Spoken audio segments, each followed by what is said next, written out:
สิดีสิซัวมันบ่ได้ขึ้นอยู่กับครอบครัวที่อบอุ่นหรือบ่อบอุ่นดอกบางครอบครัวนะมีพ่อแม่อบอุ้มฮือว่าสมบูรณ์แบบดีที่สุดก็เป็นเด็กน้อยซัวใดคือกันบางคนนะบ่มีครอบครัวที่อบอุ่นพ่อแม่แตกแยกคนละฝั่งคนละทิศคนละทาง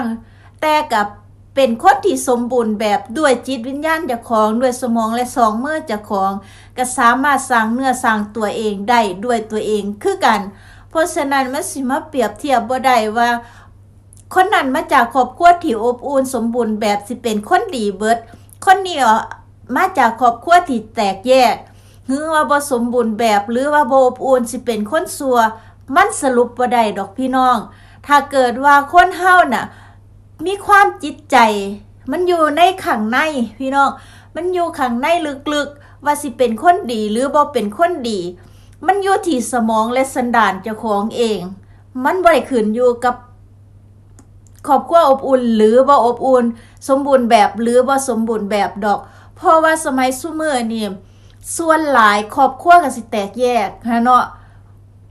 ส่วนหลายเด้